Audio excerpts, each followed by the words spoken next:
Saudara-saudariku, menghormati orang yang tidak dikenal, mau nggak? Menghormati orang yang tidak dikenal, itu namanya bodoh. Ta'zim kepada orang yang tidak dikenal, itu bodoh. Siapa tahu orang ini orang jahat, kenali dulu dia baru dihormati. Kalau tidak, biasa aja. Jika seseorang sulit menghormati yang tidak dikenal, maka bagaimana mungkin seorang mukmin bertahan menyembah sesuatu yang dia tidak mengenalnya? Maukah ibu-ibu ini punya suami tapi nggak kenal suaminya? Mau? Ya mau ya? Mau mas? Abang? Mau punya istri yang tidak dikenal? Tidak mau. Itu baru hubungan sesama makhluk. Itu sebabnya kalau kita senang seseorang, kita cari tahu dia di sosial media. Kalau orang dulu tanya-tanya orang kampung situ itu siapa. Zaman dulu Kiai Baharudin, ya, zaman belum ada Facebook. Itu siapa? Apa kebiasaan dia? Dia anak siapa? Betul nggak? Karena nggak mungkin kita menikahi seseorang yang kita nggak kenal. Hidup bersama dengan orang tidak kenal. Sholat itu nggak tanggung-tanggung 5 kali sehari. Masa sholat tapi tidak kenal siapa yang disembah? Oke, kita turunin lagi contohnya. Maukah makan 5 kali sehari tapi rasanya nggak ada?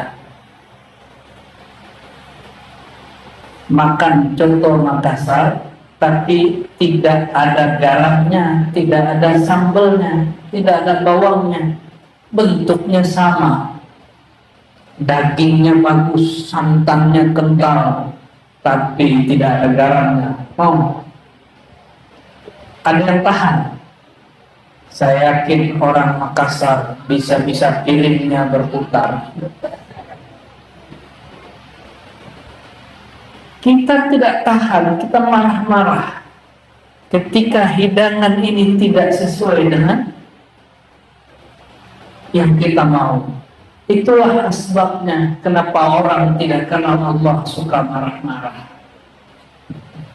Karena hidangan dia tidaklah enak. Hidangan batin dia tidaklah nikmat. Maka dia masih sibuk dengan hidangan batin orang lain. Kenapa saya sibuk dengan orang? Karena yang dia punya tidak lezat. Kenapa? Karena coba-coba masak sendiri. Masak sendiri belum tahu caranya. Buat kopi, gulanya 3 sendok, terlalu manis. Buat kopi, kopinya 1/2 sendok, tidak ada rasa. Tapi orang yang ahli buat contoh Makassar, buat kopi, walaupun dia cepat-cepat, tapi rasanya pas. Kalau tidak ahli buat soto, buat contoh, datanglah ke ahlinya. Kalau tidak ahli buat kopi, minta tolonglah kepada ahlinya.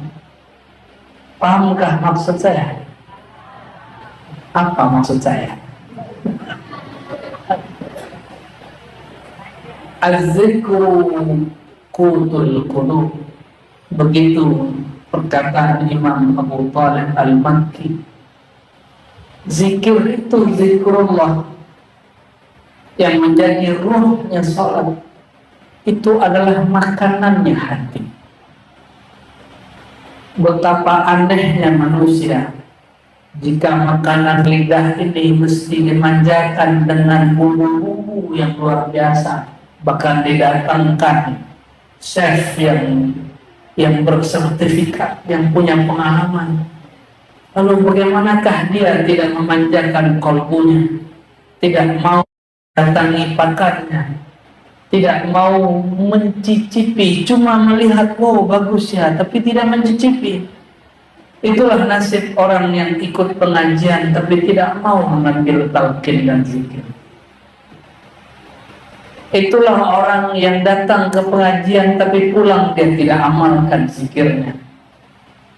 Dia datang hanya jadi pengamat. Belum lagi jika ada orang datang ke resto, contoh masakan di Makassar, yang dia cari cuma satu, kesalahan dan kekurangan. Orang seperti ini ketika semua orang sudah menikmati, dia masih merasa-rasa ini ada yang kurang, ini ada yang kurang. Betapa sedihnya orang hidup seperti ini, tidak menikmati di saat orang menikmati. Makanya Imam Ghazali kemudian menyampaikan satu kalimat, jika engkau hendak menyembah Allah, kenalilah Allah. Jika engkau tidak kenal Allah, kenalilah dirimu.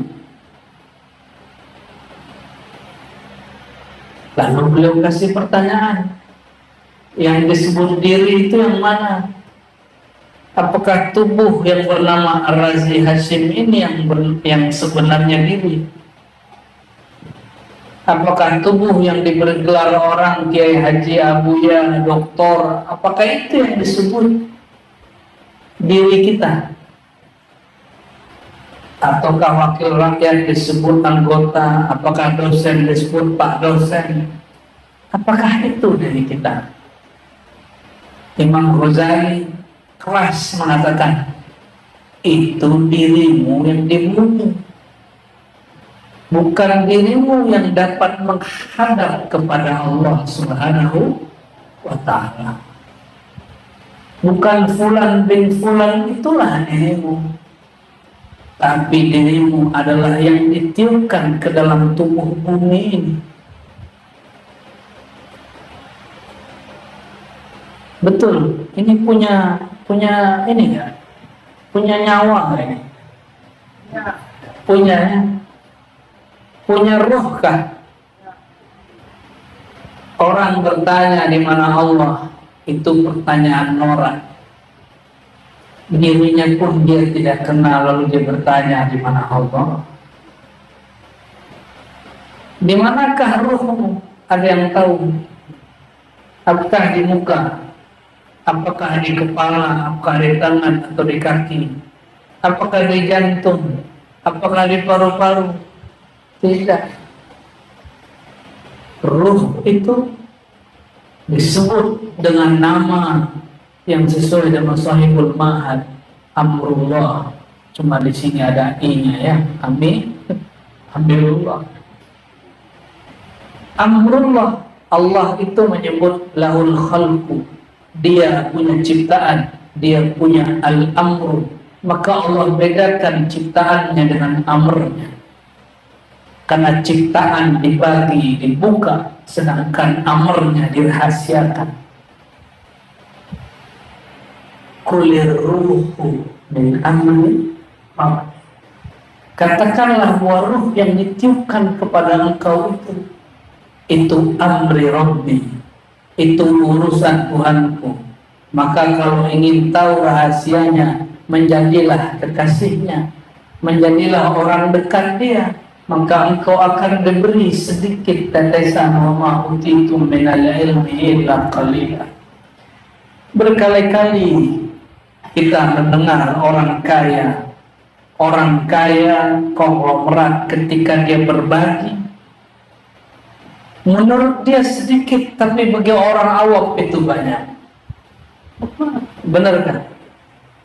Orang paling kaya di kota Makassar, jika ingin bersedekah, sedekahnya itu sudah sama dengan penghasilan 10 tahun orang biasa. Bayangkan, jika Allah yang Maha Kaya mengatakan, tidaklah engkau diberi ilmu mengenai ar-ruh kecuali sedikit. Sedikitnya Allah beda dengan sedikitnya orang kaya terkaya di pulau ini. Mungkin ada di sini orang terkaya, kekayaannya mungkin 7 turunan tidak habis-habis. Jika dia memberi, jadilah satu bangunan besar. Sekampung mungkin makan setahun tidak ada masalah. Kira-kira yang maha kaya jika ingin memberikan nikmatnya, pastilah semua makhluknya kenyang.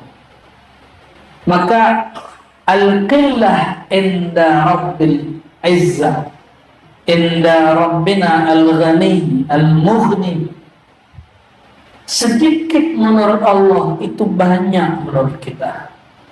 Inilah yang dibuka oleh Imam Ghazali jadi 4 jilid, dibuka oleh Imam Ibn Arabi jadi 9 jilid, dibuka oleh Imam Fulan jadi tafsir-tafsir.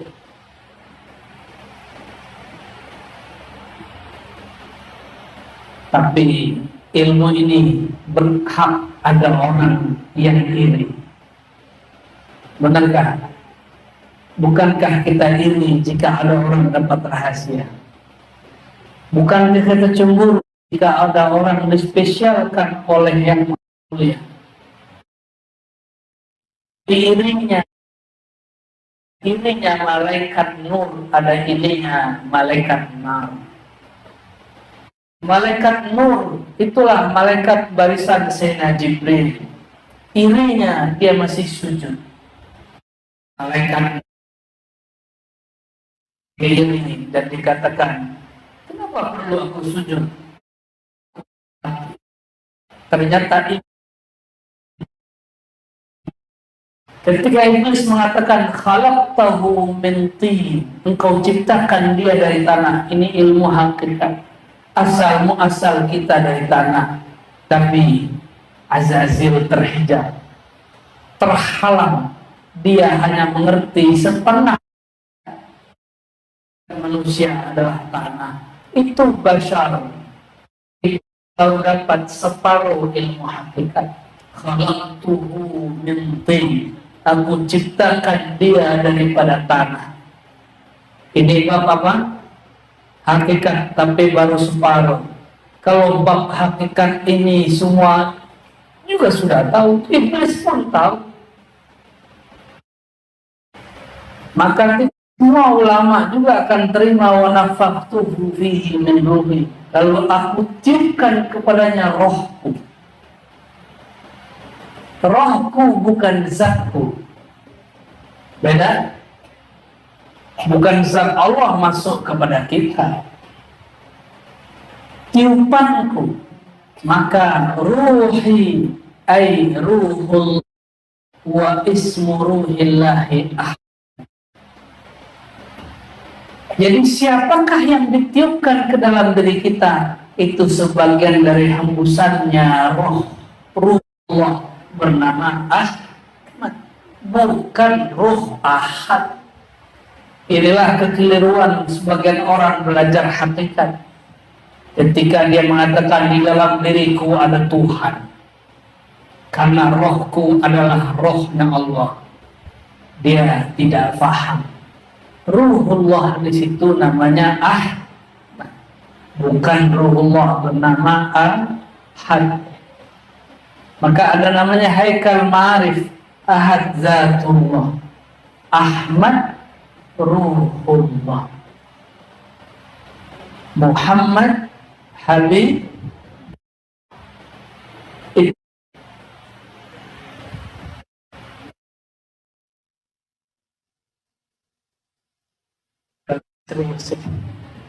Panaskah? Gerah? Allahumma shalli.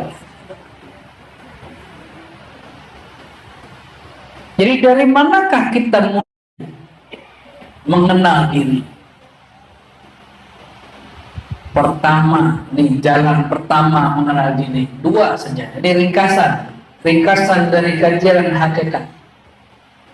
Pertama, kenali hakikat basyariahmu. Berdasarkan surat Sad ayat 72 itu.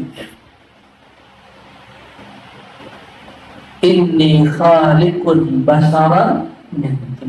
Sungguh aku ciptakan manusia bashar. Ada insan, ada bashar, ada annas. Bashar ini tubuh yang zahir ini. Tubuh yang sujud depan Ka'bah itu. Ini namanya bashar. Min tin, daripada apa? Tin, apa arti tin? Tanah. Jika tubuh ini dari tanah, maka dia berpulang kepada tanah. Tanah itu adalah fi'lullah, perbuatan Allah. Beri tubuh kita apa? Tajalli, adalah cara Allah mengenalkan dirinya melalui perbuatannya. Maka ada ungkapan turunan dari Haikal Ma'arif, ajsamuna fi'lullah. Jisim kita ini adalah fi'il perbuatannya Allah. Maksudnya Allah berbuat, bertajalli melalui tubuh. Makanya hadisnya sahih menyebutkan inna Adam khuliqa ala suratir rahman. Sesungguhnya sang Adam, ini keturunan Adam atau keturunan malaikat? Atau keturunan Banul Jin? Yang mana nih? Coba lihat kakinya di bawah, tidak? Nempel di lantai tidak? Oh, masih nempel. Ya. Ini ada hadir ini, cuma tak terlihat mata. Mungkin ada sebagian Allah izinkan terlihat. Inni khaliqun basharan min tin. Kalau kepada kaum jin, inni khaliqun jan, penciptakan jin min nar, min marijin min nar. Aku ciptakan kaum jin Banul Jan daripada api, keturunannya daripada intinya api. Atau marijin min nar, mungkin bunganya api.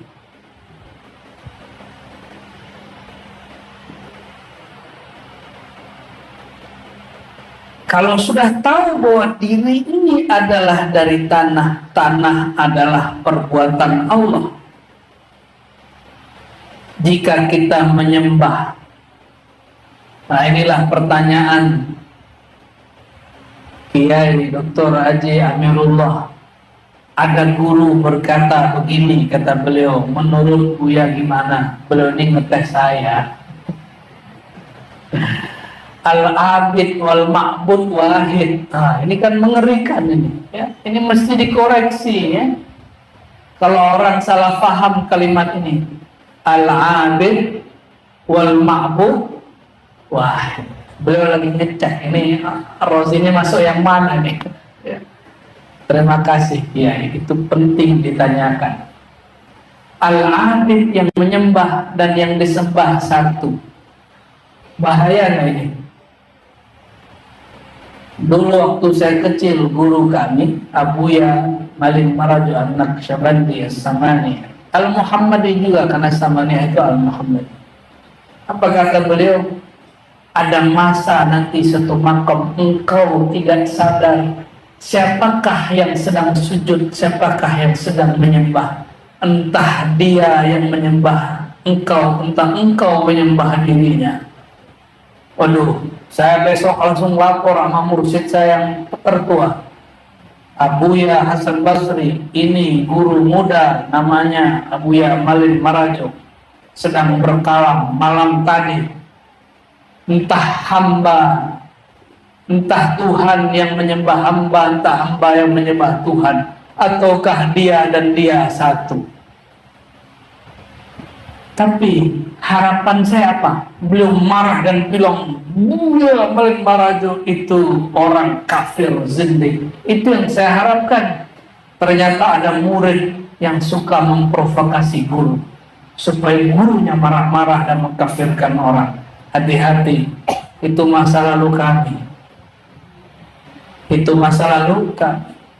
Ternyata saya berhadapan dengan wali Allah, wali yang kalbunya dijaga oleh Allah. Ketika saya berkalam begitu, beliau diam. La kalam wala salam, tidak berkalam walau harfan, satu huruf pun tidak berkalam. Tapi di wajahnya seakan-akan beliau berdoa, kamu akan faham satu saat. Tapi beliau tidak pernah bahas itu kecuali saat mentalkin zikir. Ternyata Ar-Razi lah yang salah.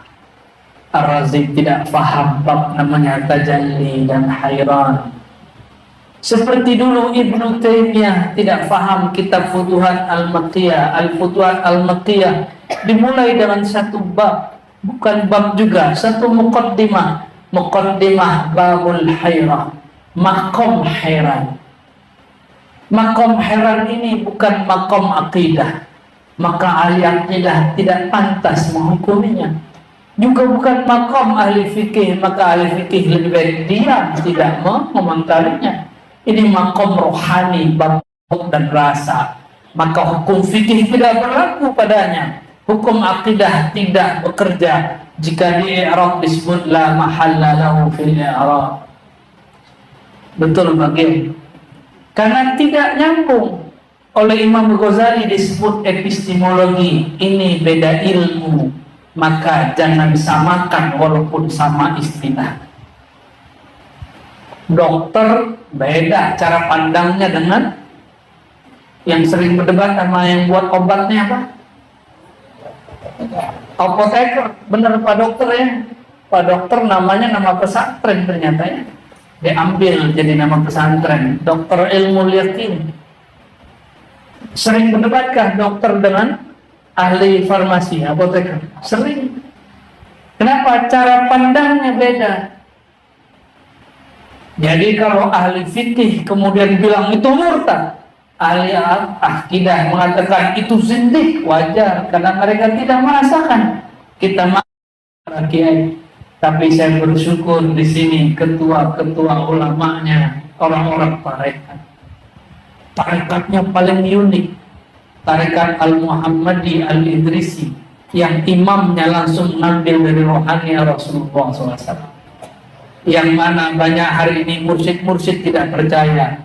Saya cuma ngomong gini, kalau kamu nggak percaya berarti itu makommu, makom belum ketemu rohani Rasulullah SAW. Jangan batalkan makom orang yang sampai.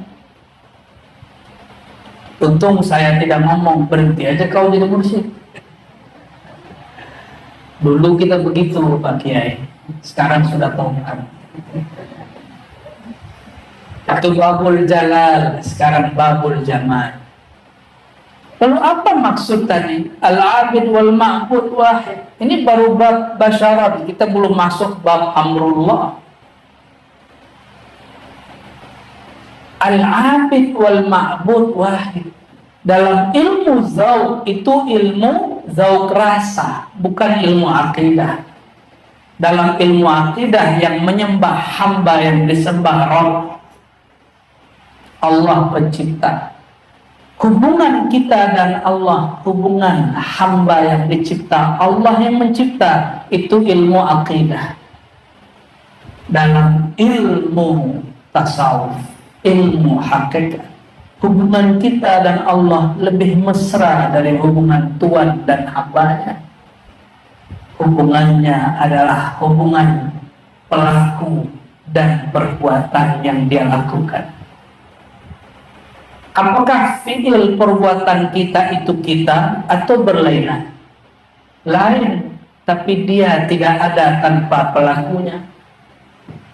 Saya berbuat, saya berbicara, saya berkata, saya memandang. Pandangan itu bukanlah saya, tapi pandangan itu tiada kecuali saya memandang. Saya perbuat perbuatan ini tiadalah ada kecuali karena ada si fa'il pelakunya. Kalau baca hayya 'alas shalah, jawabnya apa? Marilah sholat. Jawabnya apa?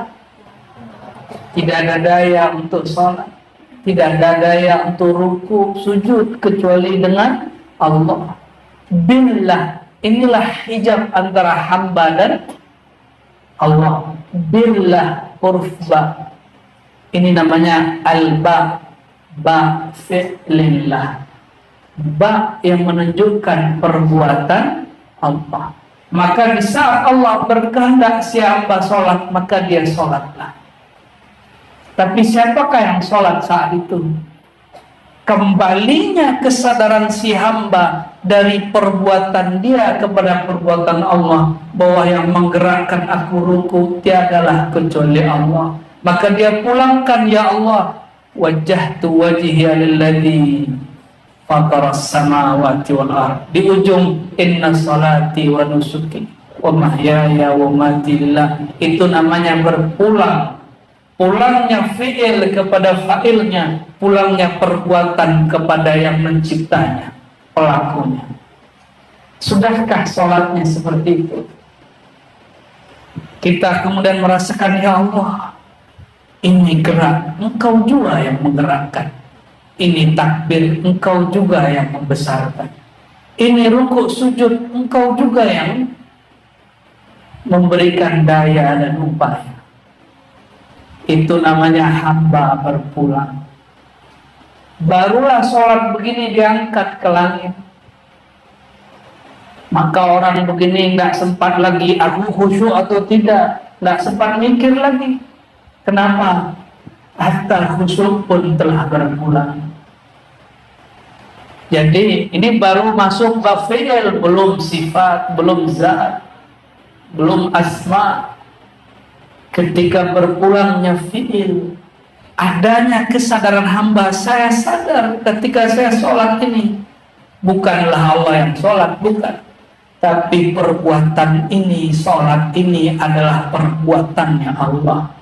Al-abid fi'lullah wal ma'bud fa'iluhu wa huwa Allah. Zindikah orang ngomong begitu? Yang sholat itu perbuatan Allah yang disembah, kembali perbuatan kepada yang berbuat. Apakah zindik, kafir orang begitu? Tidak. Itulah hubungan. Pernahkah berpisah perbuatan dengan yang berbuat? Pelaku dengan lelakunya. Pernahkah terpisah? Begitulah wa nahnu aqrabu ilaihi min hablil warid. Kami lebih dekat kepada engkau, kepadanya, melebihi urat nadimu. Karena yang menggerakkan nadimu itulah dia. Pulang, itu yang disebut berpulang. Maka nanti inna lillahi wa inna ilaihi raji'un. Bab ini sudah cukup. Sampai di sini sudah cukup menjadi kekasih Allah level 1.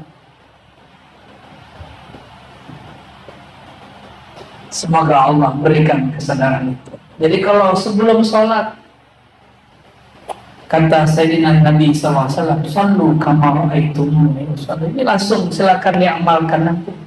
Sholatlah seperti engkau melihat aku sholat. Adakah yang melihat Nabi sholat?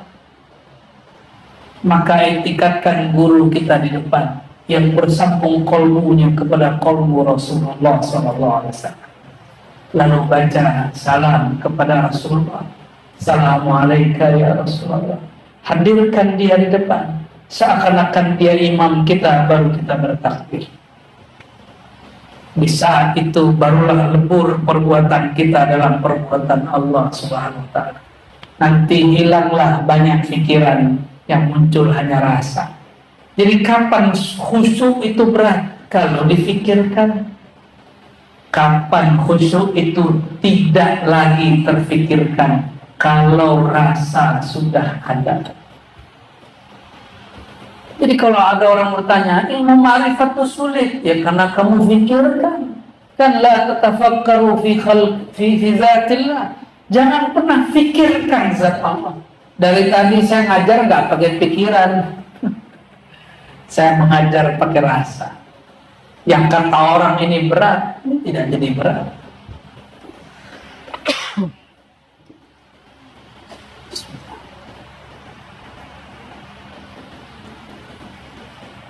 Dapat dipahami. Dapatkah dipahami? Berarti kajian ini tidak berat. Kajian ini ringan. Kalau kamarnya benar. Kamarnya sudah benar belum? Kalau belajar matematika pakai akal atau pakai kolbu?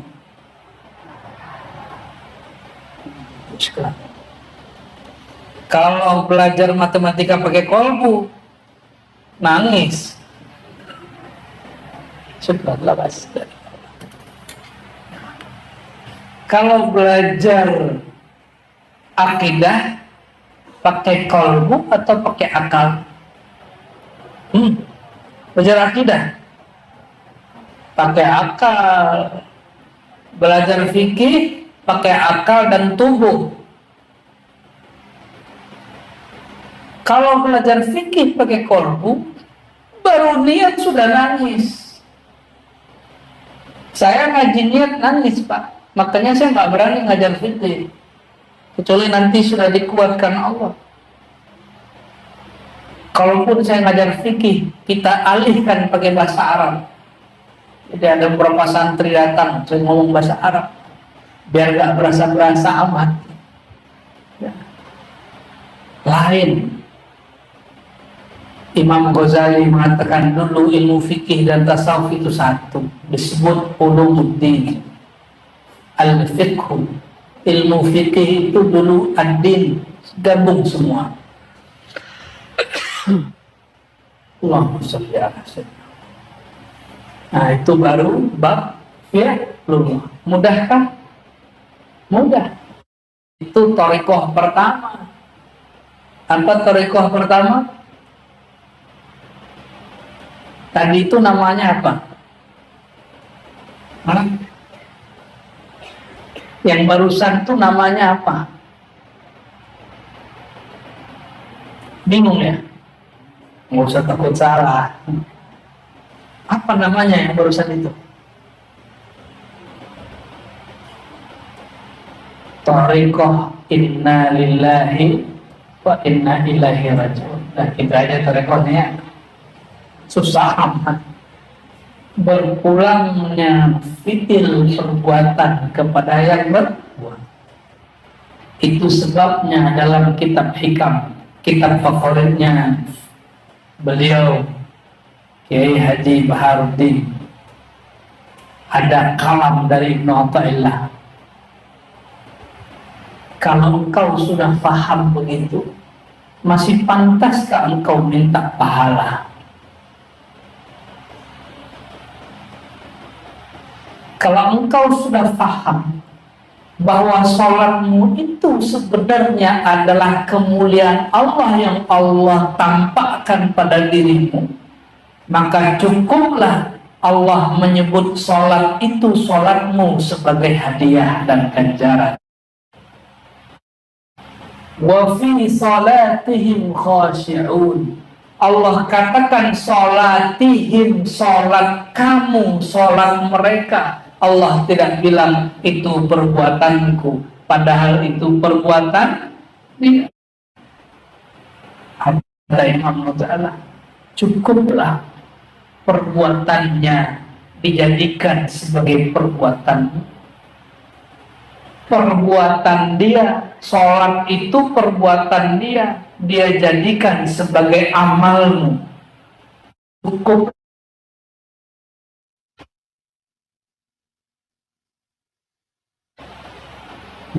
minta pahala kecuali Allah kan sholatku dinisbahkan kepada diriku.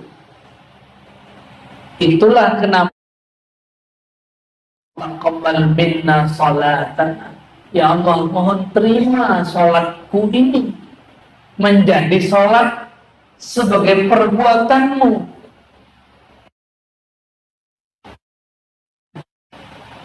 Tapi banyaklah orang sholat, sholatnya masih untuk keperluan.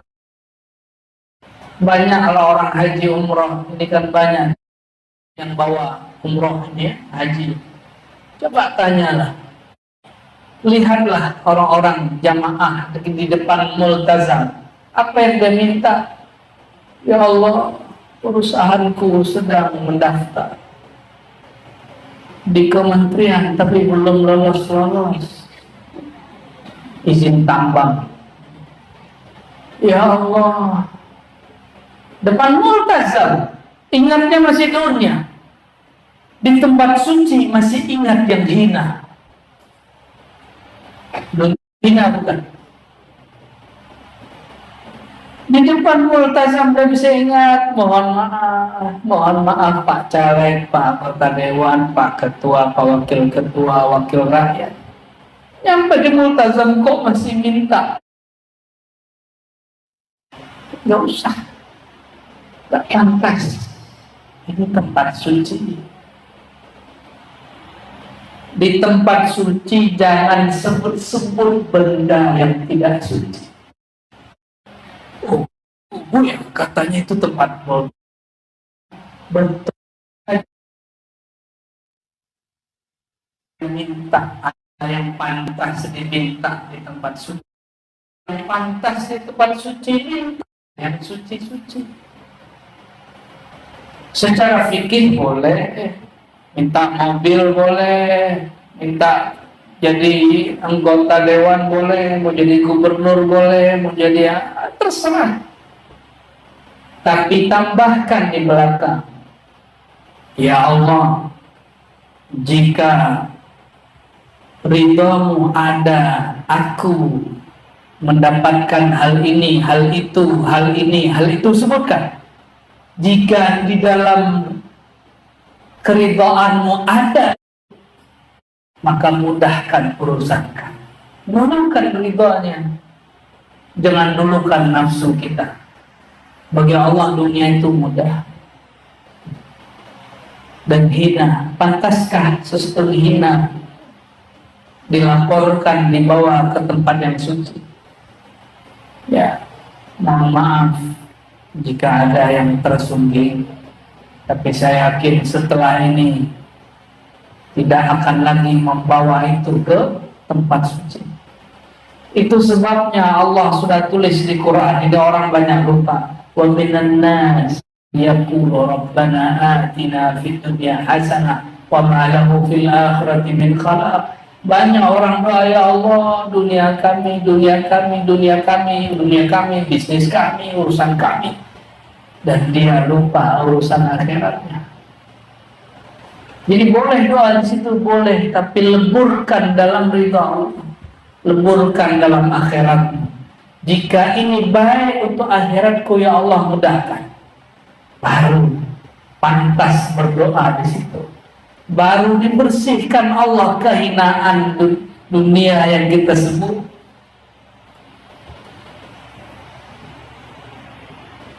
Allahumma sholli ala sayyidina. Lanjut.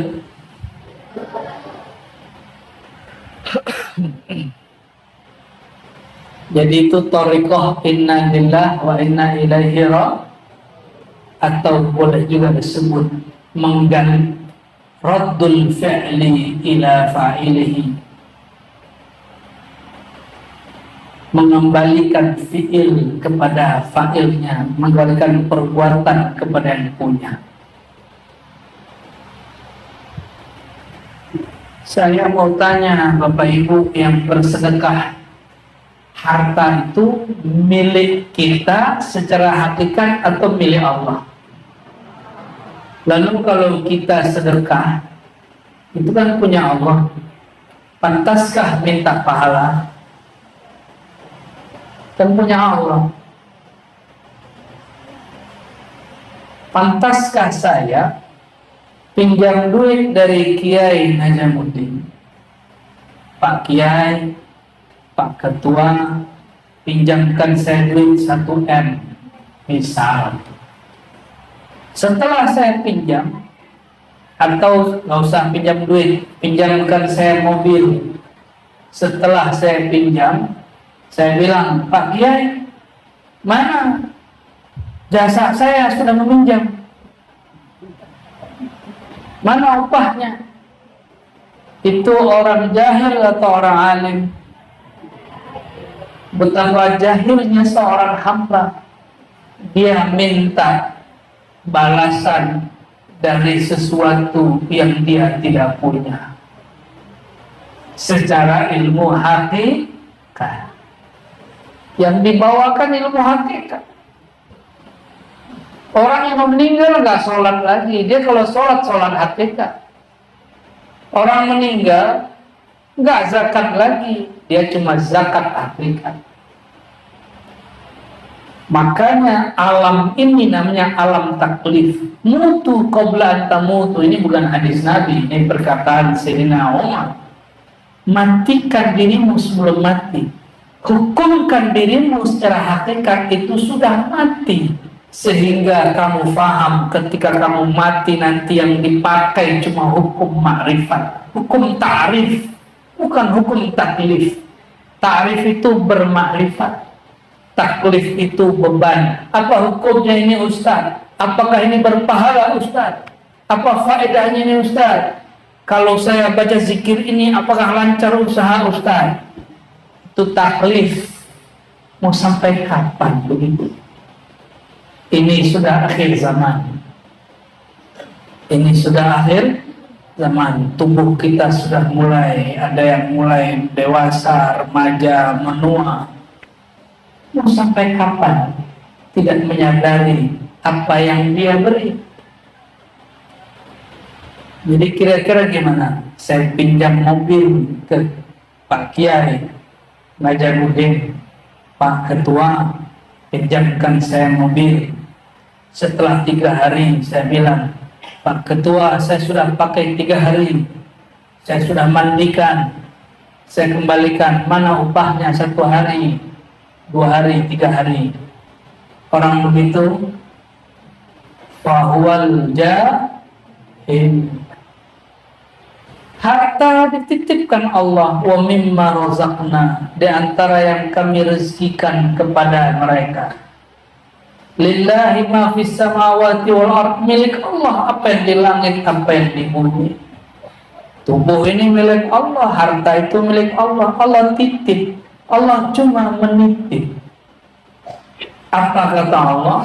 Pakai untuk kamu sebagian, bagikan sebagian. Ini titipan Allah. Maka yang amanah dia berbagi. Ciri-ciri orang amanah suka berbagi. Hari ini sudah amanah belum? Sudah berbagi belum? Ciri-ciri orang amanah suka berbagi. Sudah berbagi belum? Ya sudah. Tabassumuka fi wajhi akhika sedekah. Senyummu sedekah. Senyum dulu dong. 1, 2, 3. Senyum. Allahumma shalli ala Muhammad. Kamu cemberut ya. Allahumma shalli ala sayyidina. Kalau belum berbagi harta, berbagilah bahagia. Senyum itu berbagi bahagia. Kalau enggak sanggup, berbagilah doa. Assalamualaikum, sapa orang duluan. Jangan mandang orang karena beda jenggot, beda celana, beda torikot, beda mazhab, beda manhaj. Beda lah. Lain faham dengan saya. Kullu bid'atin dhalalah wa kullu dhalalatin finnar. Allahumma shalli ala sayyidina. Sungguh aneh orang hari ini. Tambah beragama, tambah tegang wajahnya. Tambah beragama, tambah memuakkan melihat wajahnya. Tambah mengaji, tambah ngeselin sikapnya. Sungguh sedih melihat orang tambah rajin haji umroh, tambah tinggi hatinya, tambah suka berbagi, tambah merasa dirinya kaya. Nih ciri-ciri sedekahnya diterima Allah, mau tahu? Bisa diketahui, nggak nunggu akhirat kelamaan, itu ilmunya telat. Imam Ghazali menerjemahkan ilmu tasawuf lain dengan ilmu fikih. Fikih itu mengetahui sah dan batal, ma'rifatu ma sahha minal amal wa ma batal wa ma rad wa ma batal, mengetahui sesuatu yang sahih dan tidak sahih. Maka sholat rukun 13, kalau kurang rukun batal. Berarti ilmu fikih dapat memutuskan sholat ini batal. Lalu adakah ilmu yang dapat memutuskan, mengetahui indikator sholat ini diterima, sedekah ini diterima, haji diterima? Kalau kata sebagian ahli fikih, nggak semua, hanya Allah yang tahu. Kata ahli hakikat, kamu norak. Kenapa? Imam Ghazali ahli fikih mengerti bab ini. Apa kata beliau? Ilmu tasawuf ente harus punya. Tasawuf itu ma'rifatul qabul warad, mengetahui amal yang diterima, yang ditolak. Ini standar tasawuf Ghazali. Maka orang kalau bertorikot mu'tabarah, mengaku ikut manhaj Imam Ghazali, belum sampai pada level ini, jangan kamu ngaku ikut torikot Imam Ghazali, tasawuf Imam Ghazali. Mau tahu sedekahnya diterima atau tidak? Mau? Nisyanul amal. Engkau tidak merasa bersedekah, hanya merasakan menyampaikan amanah.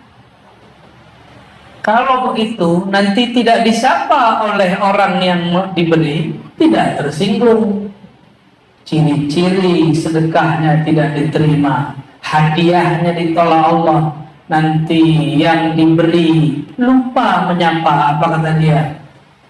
Baru saja jadi orang, sudah lupa denganku. Kalau bukan aku yang support dia dulu, sedekahi dia dulu, tidak ada itu si fulan sukses. Ciri-ciri amal, nah, itu sering terjadi di pesantren, di partai politik, bahkan di thariqah. Ada mursyid berkalam begini kepada saya, itu si fulan gak akan jadi orang kalau bukan aku yang didik. Itu ciri-ciri pendidikan dia ditolak Allah.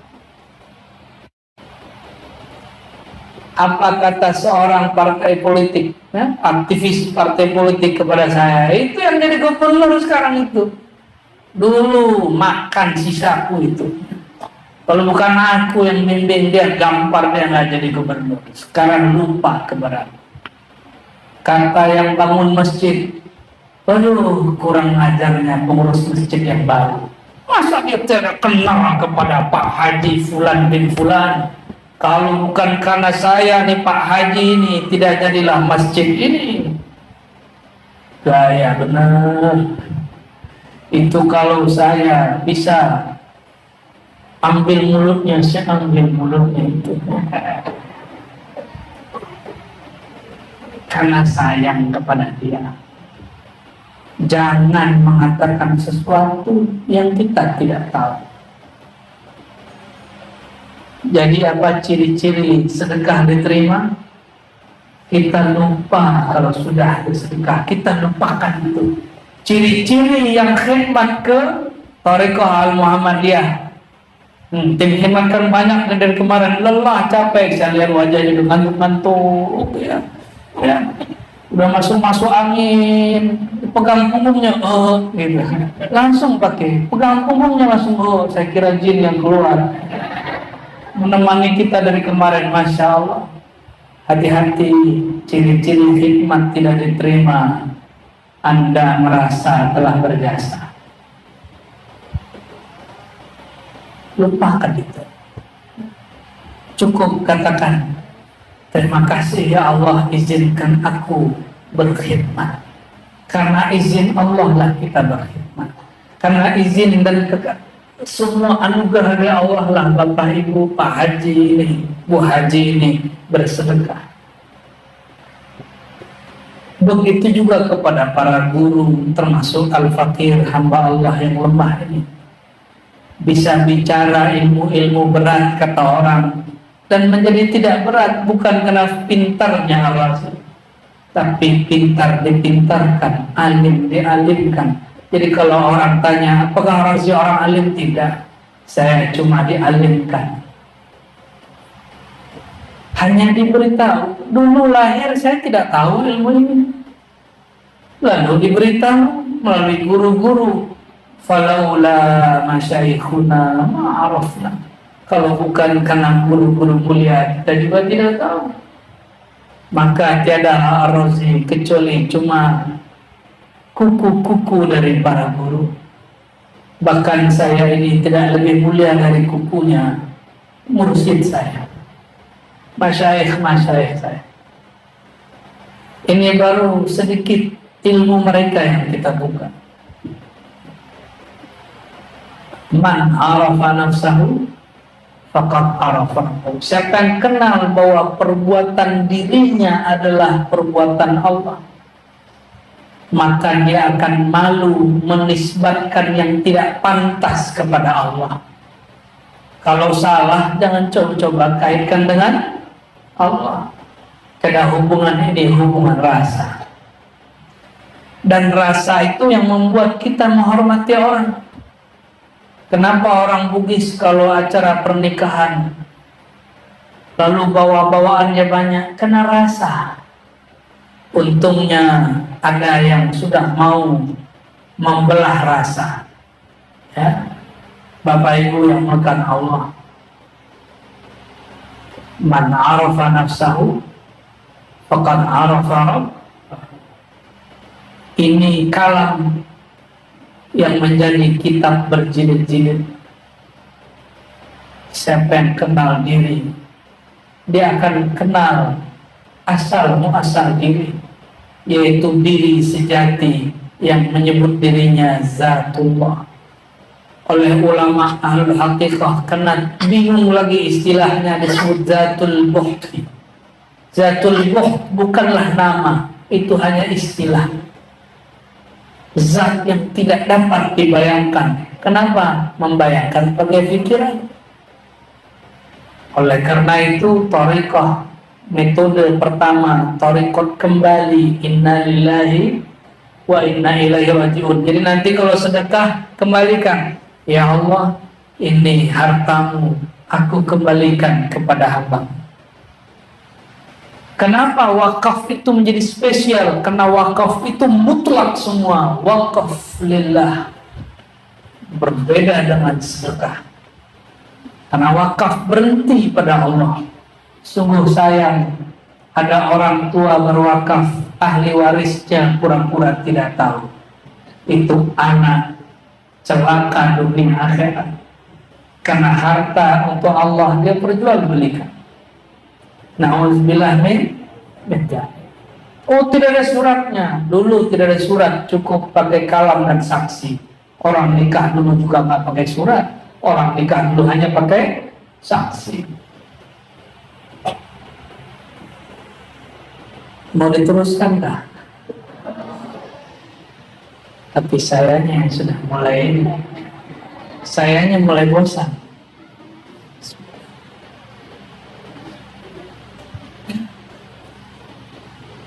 Thariqah kedua, mau? Ini thariqah agak sedikit beristilah.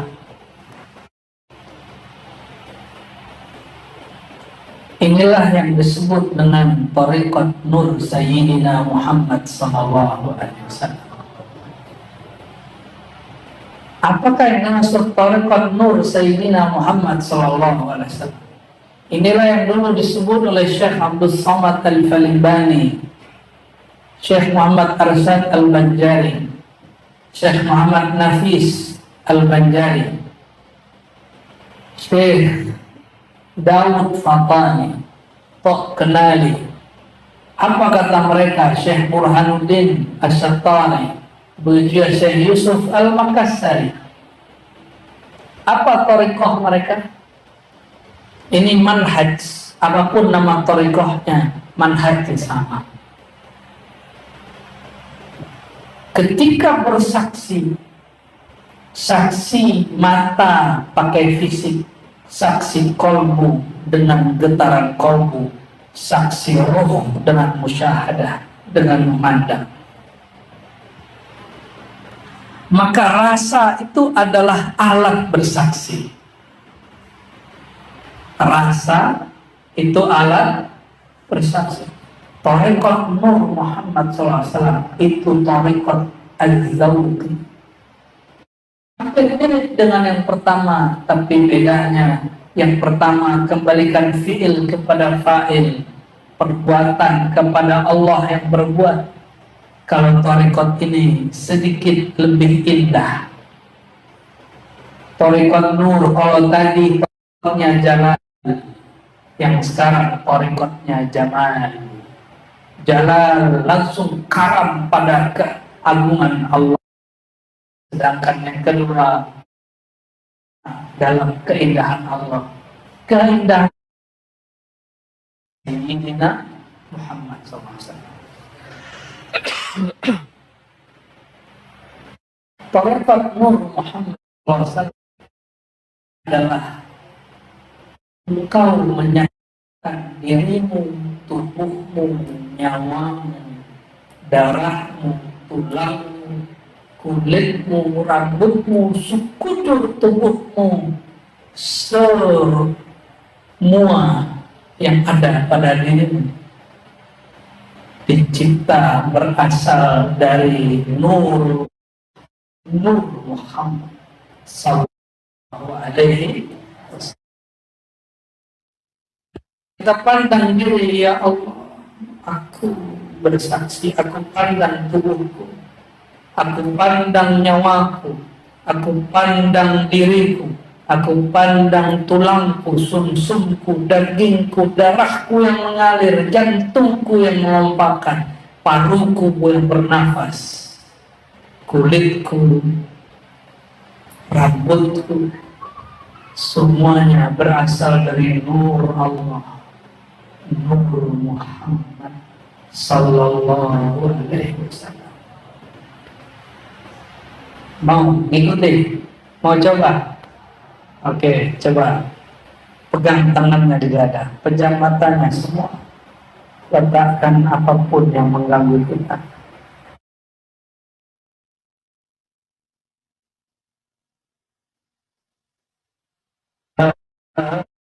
Illallah. Asyhadu an la sama. Asyhadu an la ilaha illallah.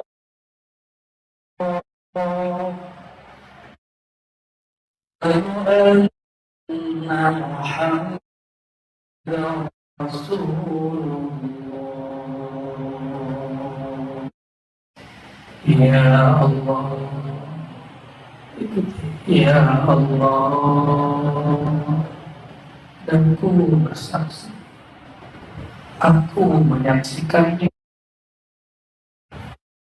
nyawaku, tubuhku,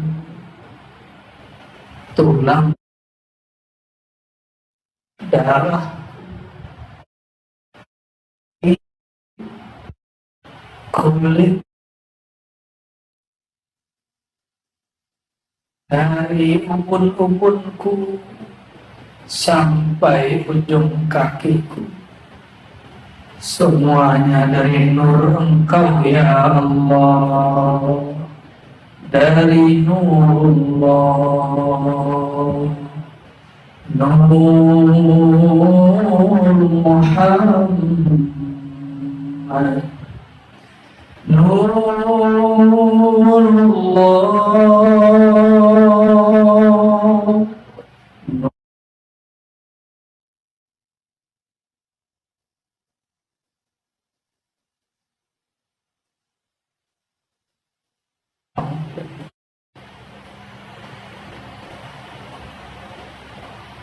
Suratul Al-Mulk Amin. Nah, buka matanya. Itu baru permulaan. Itu baru permulaan. Tarekat Nur. Ilmu ini sudah lama dibuka. Sayangnya kenapa dipendam. Ini saatnya kita mulai membuka. Makanya saya senang ketika Tarekat Muhammadiyah Sanusia Idrisiyah berkembang karena satu manhaj, satu jalan. Dan juga tarekat yang lain, Naqsyabandiyah, Qadiriyah, Khalwatiyah, Syattariyah, tarekat apapun.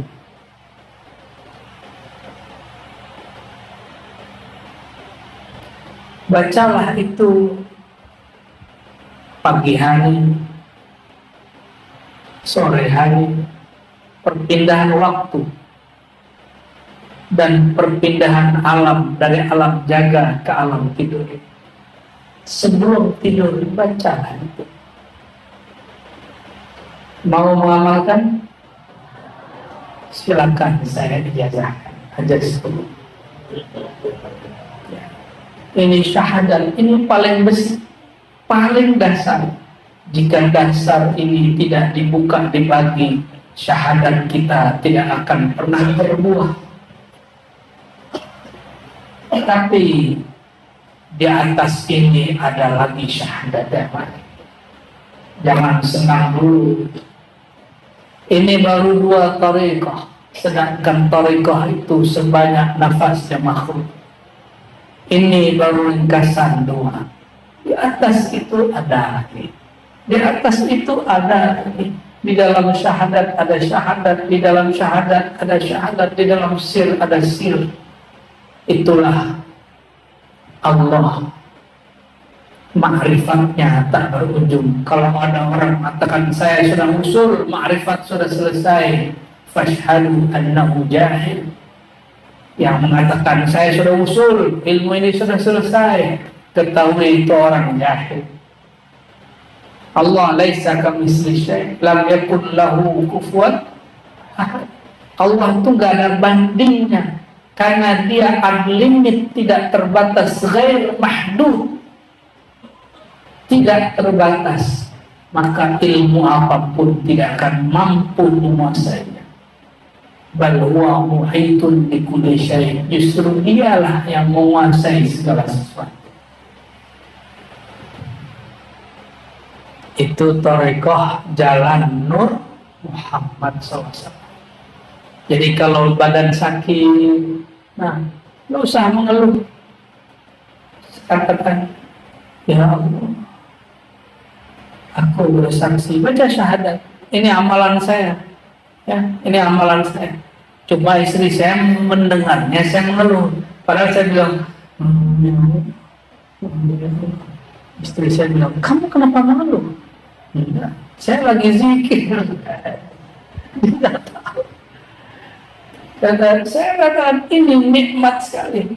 Ya Allah, aku bersaksi, tubuh ini, nyawa ini, daging ini, itu nikmat.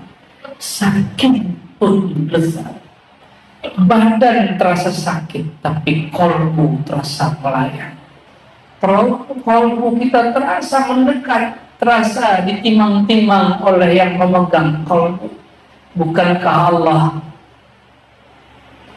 antara jari-jarinya ada kolbu Bani Adam? Betapa indahnya rasanya jika kita mengenang dulu ditimang-timang ayahanda dan ibunda. Betapa kita rindu ketika tubuh ini ingat sedang disayang oleh orang yang paling menyayangi kita.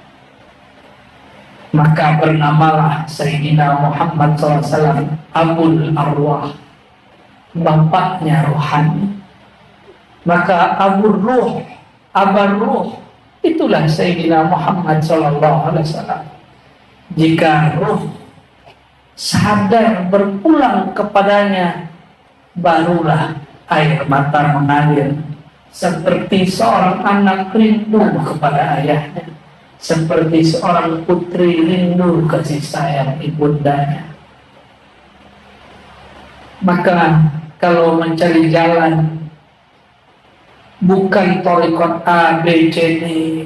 Ada orang ngomong, oh torikot ini tidak bagus, saya pindah mursyid. Torikot nggak bagus, saya pindah torikot. Bukan torikohnya tidak bagus, bukan mursyidnya yang bermasalah, dirimu yang bermasalah, kalbumu yang tidak sadar. Torikohmu apa saja boleh, tapi pakai dua manhaj ini. Inna lillahi wa inna ilaihi raji'un. Dan kembalikan dirimu kepada Nur Sayyidina Muhammad SAW. Maka wirid apapun, torikoh manapun pasti lezat.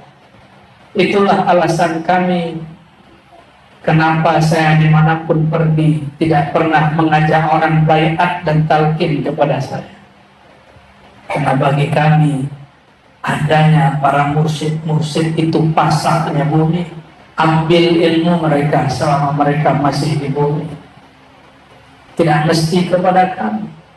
Saya bertugas untuk membuka apa yang mereka malu buka, untuk memperkuat apa yang mereka kemudian merasa janggal.